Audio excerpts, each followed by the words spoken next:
अखिलेश यादव को चुनौती दे रही साहिब की बड़बोली मंत्री अखिलेश की महिला सिपाही ने बीच सड़क पर घेर लिया, सिखा दिया सबक।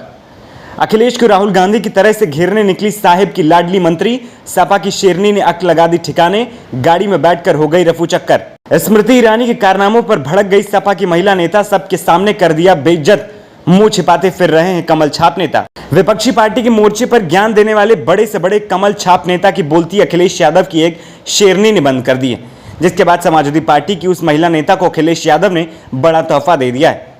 रक्षाबंधन के मौके पर साहब की सरकार माहौल बनाने में जुटी थी। साबित किया जा रहा था कि साहब देश की महिलाओं के बारे में कितना सोचते हैं, तो गैस सिलेंडर के ऊपर छूट देकर माहौल बना रहे थे। घूम घूम के साहब के मंत्री भी माहौल बनाने में जुटे थे। इसी दौरान साहब की मैडम मंत्री अखिलेश यादव की महिला सिपाही के हत्थे चढ़ गए। सबके सामने एक एक ऐसे सवाल दागे कि मैडम जी की बोलती बंद हो गई और सरकारी गाड़ी में बैठकर रफू चक्कर हो गई। अखिलेश के लिए स्मृति ईरानी से भिड़ गई काजल निषाद। भीड़ में खड़े होकर मैडम मंत्री से पूछ डाले सवाल, अगर मगर करने लगी मंत्री। समाजवादी पार्टी के सबसे तेज नेता के तौर पर काजल निषाद ने अपनी पहचान बनाई।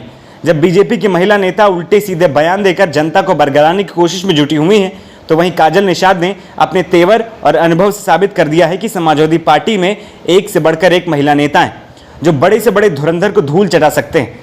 दरअसल पहले से ही घोसी विधानसभा सीट पर बाबा के तकड़मों ने पार्टी की खूब फजीहत कराई। पहले अपनी ही पार्टी के कैंडिडेट के चेहरे पर कालिक पुतवा दी। अखिलेश यादव को नीचा दिखाने के चक्कर में स्वामी प्रसाद मौर्य पर जूता फेंकवा दिया। रही सही कसर राजभर ने पूरी कर दी, जहां अपनों ने ही राजभर को खदेड़ना शुरू कर दिया। इन सब के बीच जहां एक तरफ बीजेपी के नेता मंत्री घोसी जाने से घबरा रहे हैं, वहीं सपा नेता खुलकर घोसी सीट पर चैलेंज कर रहे हैं। लेकिन इस बीच हत्थे चढ़ गई स्मृति ईरानी, जिनको लेकर काजल निषाद ने सवाल पूछ डाले। काजल निषाद ने कहा कि कितना बड़ा मजाक करते हैं, कहते हैं 100 स्मार्ट सिटी बन गई, किसानों की आय दोगुनी हो गई, 2022 से पहले सबको पक्का मकान मिलेगा, 35 रुपए में पेट्रोल डीजल मिलेगा।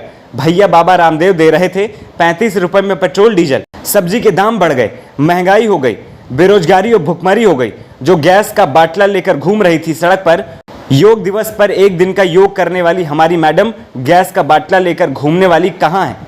जैसे ही काजल निषाद ने साहब की मैडम मंत्री की पोल खोलनी शुरू की, पीछे खड़े लोग ताली पीटकर हंसने लगे। जिसके बाद काजल निषाद को अखिलेश यादव ने एक बड़ी जिम्मेदारी देने का ऐलान कर दिया है। काजल निषाद ने जबरदस्त माहौल बना दिया।